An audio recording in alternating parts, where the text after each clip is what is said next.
Hello and welcome, and thank you so much for volunteering to be a part of Cyber IE Kids.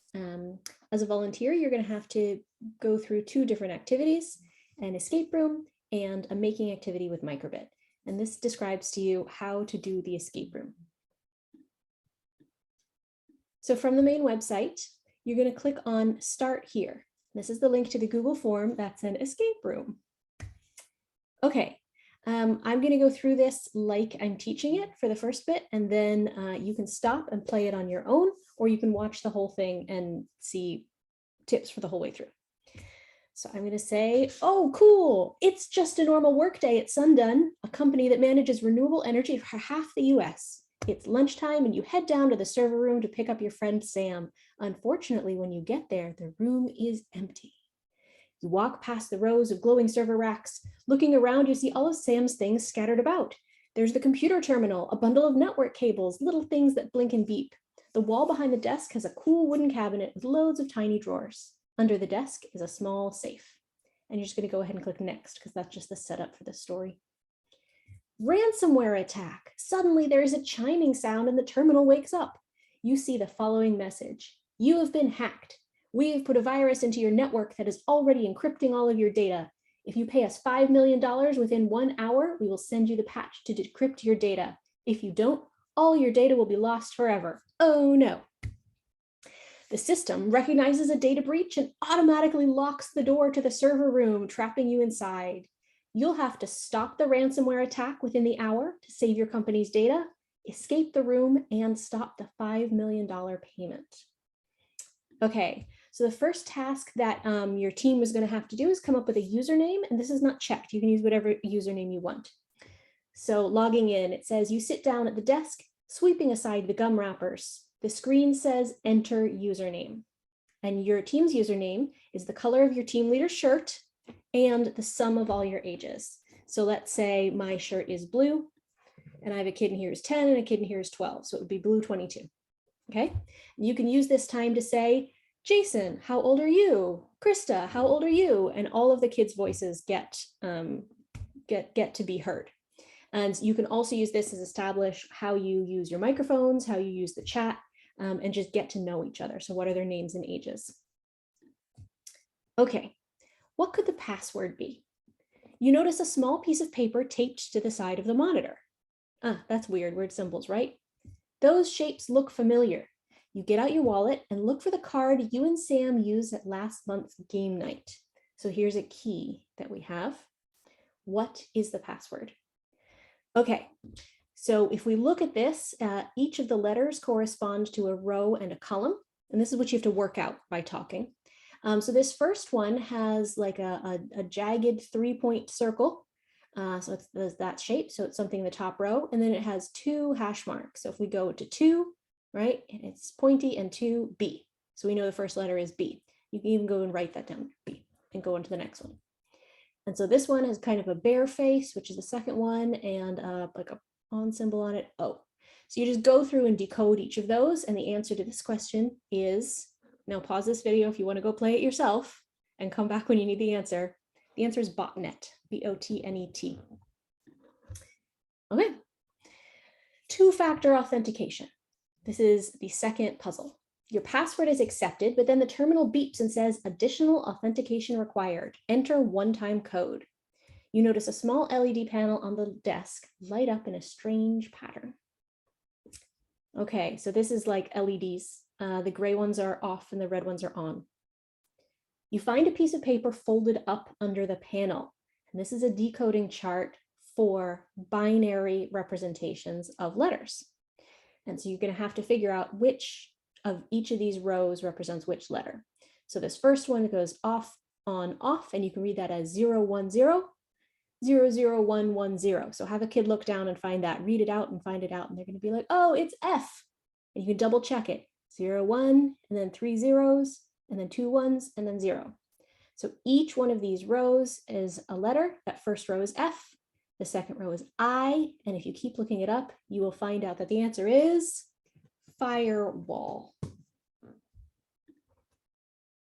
All right, puzzle number 3, countermeasures. Now that you have access to the system, the first step is to slow the spread of the ransomware virus to give you time to write a patch. The computer shows you a map of the network. You examine it to find redundant connections. Redundant means things that are not needed.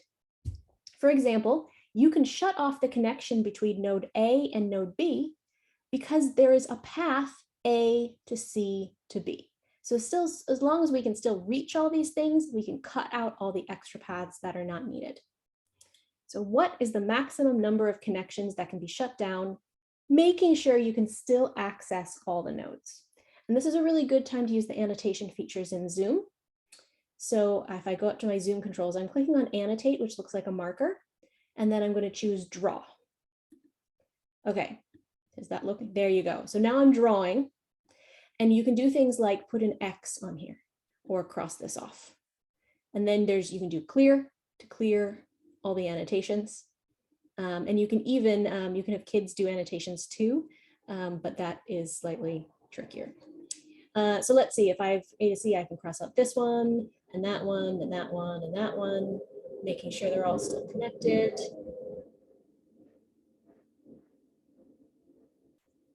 And I get 8. So we're going to have to stop annotating in order to type in the answer. Answer is 8. So let's try putting in the wrong answer. Let's try putting in 7 and see what happens.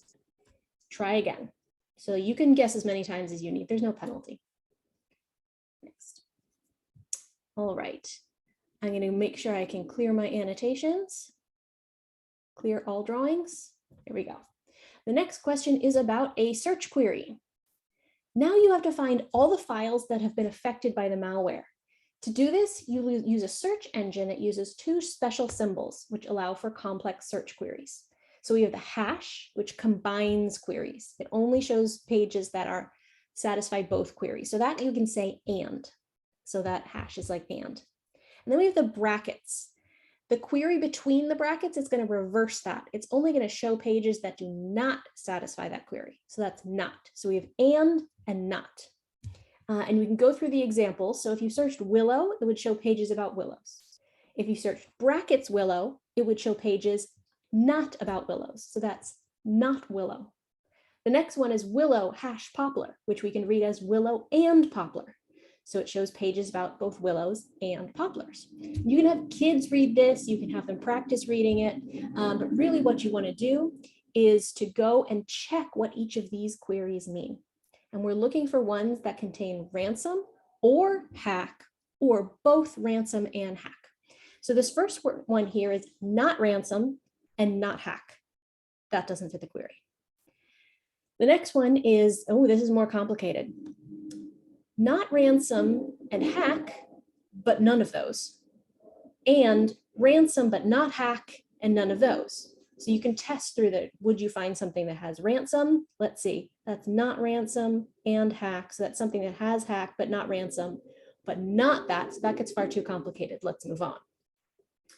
The next one is not ransom and not hack, but the opposite of that. So anything that has not ransom and not hack in it would be the files that don't say anything about ransom or hack, but we want the opposite of that. So it would be all the files that do have something about ransom or hack. Okay, so we're going to click that one. And again, this is made multiple choice, so kids can try multiple times and there's really no penalty. So if it gets frustrating, just try one and guess. That's the hardest puzzle in the whole thing. Okay, we're going to remove the malware. Now that you've identified the affected files, you can insert a script into the network, but you have to be quick so that hackers don't notice and lock you out. It takes 1 minute for the script to replicate to adjacent nodes, and adjacent means next to or connected by one line. Which node in the network should you start at to get to all the other nodes in the shortest time? And this is actually a very simple puzzle that the story makes sound a little complicated. So let's say, so I'm the leader and I'm going to say, okay, so all we have to do is pick a node and see how long it would take to get to the farthest away node. And we're going to do that as many times as we can and try to get the lowest number. Okay, so let's guess G. So L would get in 1, 1, 1, 1. Oh, I, the shortest way to get to I is 2. Okay, so our current highest number is 2. Okay, 1 to get to F, 2 to get to E. Oh, 3 to get to D. We're on 3. 1, 2, 3 to get to A. 1, 2, 3 to get to C. Okay, so G's number is 3. Let's see if we can beat that. Does anyone want to try another node? Let's try F. Okay. 1, 2 to get to L, 1, 2 to get to K, J is 2, 2, 2, wait, 1, 2, 3. But there's an easier way to get to I by going through E, 1, 2. Okay, so our current number is still 2. 1, 2, 1, 2, 1, 2, 1, 2. The answer is F. You can just put in F. Next. Okay, this is the first checkpoint. If that has taken you the whole hour, fine, you did it. You locked out the hackers. That is a big achievement. If you have more time, let's see if you can decrypt the company's data as well. So as long as you get here, you can consider yourselves to have finished. And so if the kids spent hours talking and getting to know each other, this amount is fine. Let's click next to see about the decryption stuff. Data decryption. You think you've cracked the decryption algorithm, but now you have to check it. You test the encrypted sequence, bunch of gibberish. What was the original phrase? So this gives you, this is the encryption algorithm that you're going to have to run it backwards to get what the original was. So let's say, for example, the word was beaver. The first thing we would do is reverse it or write it backwards. And then we would shift the letters by 2 to the left, which means we take the 2 letters at the beginning and we're going to move them to the end and maintain the order. And then you're going to take that and replace each letter with the next letter in the alphabet. So V goes to W and A goes to B and E goes to F. And that gives you the encoded word. So what we have here are encoded words. PEOVTFO is the first one, and you can do each of these separately because each word gets encoded separately. So if you start with this, you can do some annotation again. And I'm going to go to something like P, E, and you can write it down here, PEOVTFO. And we're going to apply each of these transformations backwards. So this said, replace each letter with the next letter in the alphabet. What's the opposite of that? It'd be the previous letter. So what's the letter before P? LMNOP. O, so it's O. What's the letter before E? It's D, LMN. PUVW, there you go. S is before T, E is before F, and N is before N. Okay, so we get odd nuisance. The next thing we're going to do, it says shift the letters by 2 to the left, but the opposite of that is shift the letters by 2 to the right. So we're going to put E, N, it's these ones that are going to up here, O, D, N, U, S. And then we're just going to reverse the word. We're going to do S, U, N, D, O, N, E. Stop annotating. S, U, N, D, O, N, E, which you'll remember is the name of the company. So that actually makes sense, right? So we have Sun done. And now we're going to have to do the same thing to that second sequence here. And the answer is company. Sun done company. There you go. Okay, now we're going to deploy the patch. You've broken the encryption algorithm and programmed a script to decrypt all your company's data. Now you just have to deploy it to all the affected servers, but you get an error message, cannot find server. You walk around to the back of the main server rack and find all the network cables have been disconnected. But here's what's helpful. There are marks like shadows or stains or something, let's just say they're marks, on the floor that show where the network cables have been connecting servers. So this diagram shows that 3 cables are needed to cover all of the paths. So that's the sample. So you can say 1, 2, 3, like obviously 3 cables, and they connect where we are to the servers where we want to be. Now here's the big question. How many network cables do we need to cover all of these paths? And you can just count them and you can mark them, annotate them. Say, where should I draw? Where's the thing? Here's the first one. There you go. That's 1. And then start again here. We would go 2, 3, and you'll notice these each have arrows on them to show that you're not going to go backwards against it, like against the flow. You can go forward. So 1, 2, 3, 4 goes across the middle, 5, and at this point, kids will be shouting, it's 7, it's 7. And you can do 6 and 7, and then the answer, stop annotating. You can put in 7. Lovely. This is your second checkpoint. So now you have locked out the hackers and you've decrypted all your files. So congratulations for saving your company's data. If you're at the end of the hour or close to it, you can stop now. The door will automatically unlock at the end of the hour, but if you can get out faster, you can warn your boss not to pay the ransom. So not only will you have decrypted all the data, locked out the hackers, but you will have saved your company that $5 million. So I'm just going to clear all my annotations here, and you can just press next. So there are 3 more puzzles, and these are all about escaping the locked room, and they're mostly about, codes and locks. You rush to the door to try to escape, but it's locked. There's a keypad with numbers on it, but it's covered by a clear plastic case. There's a small keyhole in the side, but where would Sam keep the key? Suddenly, you remember seeing a small safe under Sam's desk. Remember the first page said there was a safe? All right, and then you see this sequence. So this has got like emojis and numbers, and if you look real close, they say which way to turn the dial. So you're going to start by turning the dial this way, go according to the emoji, that way 2 times. So if it starts at A, it would go this way 2 times, to E, okay? So it's going to go to E, and then it's going to go the other way 4 times. And it's really cool. You notice here, each of these alternate. So you don't have to really check which way they are. They're just back and forth and back and forth. Okay. So 2 the first way, E, and then 4 the next way, 1, 2, 3, 4 to N, and then 6 this way, 1, 2, 3, 4, 5, 6. And you'll recognize this from lockers at school. And the answer is encrypt.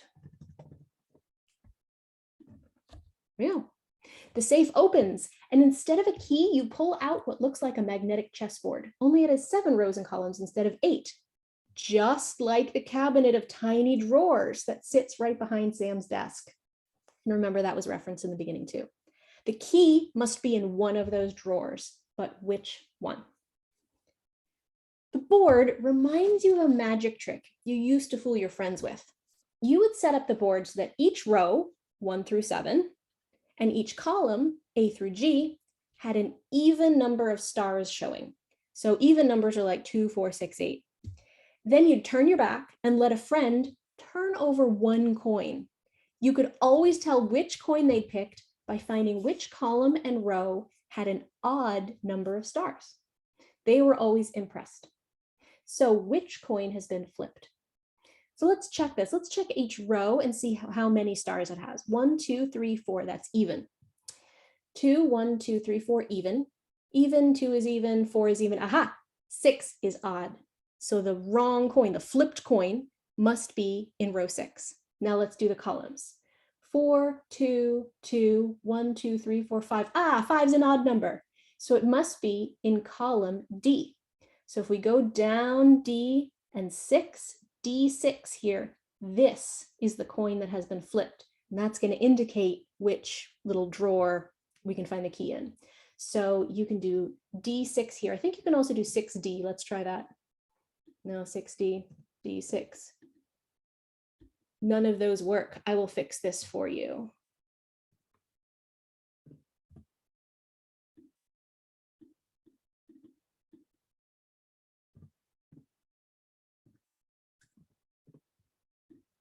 It took a capital. I will fix that so it doesn't take a capital, it'll take a lowercase. Okay, this is the last puzzle. You rush to the wall and pull out the drawer of cabinet D6. Inside, there's a tiny key. You use it to get the cover off the door's keypad. For every letter, you have to press the proper key once, twice, or 3 times. Okay, so this is like how we used to text on an old school cell phone. So to type C, you would have to press the number 2 key 3 times because it's A, B, C, because it's the 3rd letter on the key. In order to type the word him, let's see, let's find H. So you'd press the 4 key 2 times, doot, doot, and you'd have to press the 4 key 3 times because I is right next to it, doot, doot, doot. And finally, the number 6 key wants to get M for him. So how many times is that? It's 1, 2, 1, 2, 3, and 1. The other clue is that the pad makes a beeping sound every time a key is pressed. So you can have the kids go beep, beep, beep every time you test it to press it. So here's that question. You remember from the last time Sam unlocked this door, you heard exactly 6 beeps. And then Sam laughed, thanks, sis. So which of Sam's sisters is the code to the door? So Sam has these 4 sisters. They all have different names. Which one of them is spelled out using 6 beeps? So Miriam uses is 6 letters. That's too long because we know there's multiple beeps per letter. It could be Iris. Let's check that one out. I, boop, boop, boop. 3. R is down here. Boop, boop. 5. I again. Boop, boop, boop. Too long. Ina, okay. I, 1, 2, 3. Boop. N, 1, 2. Boop, boop. A, 1. Yay, it's Ina. And you can also test Emma and find out that's too long as well. So we're going to get Ina next. And then that's it. You escaped. I'm going to put a picture here in a bit, so you'll see that. But here's the big reflection question. If you still have any time left in your room, it's no wonder we got hacked. A lot of our company systems could be more secure. What are some suggestions for better cybersecurity? And then you can elicit the answers from the kids and just type them in here, and it's not going to check it. It's just going to submit them. It'll be fun. But things like, why is there a piece of paper next to the, like taped to the piece of computer that has a clue to the password, right? Why is Sam able to leave and there's no one else there? Why are all of the servers connected by, only one cable that can just be pulled out? There are lots of things, sort of errors that they found in the game or the experience that are like, why would you do that? You can do it better. And all of their answers can be right, it can be discussed, and all of the kids can have a say. And you can use this time to critique the game as well. Don't worry, you won't hurt my feelings. Okay, so good luck with that. Remember to ask all the kids what their feedback is. Maybe one that's been quiet all the time and seems less confident. Ask them to do something that's not answer a question, like, can you read this part for us? Or which one of these should we try first? And the biggest thing is just about getting the kids to collaborate and talk, have fun. And remember, you can try answers as many times as you want before, you as the leader can just give them a hint or be like, oh, I've done this before and it's 8. Don't worry about that puzzle. We'll just move on. Totally allowed. So thank you again and have fun.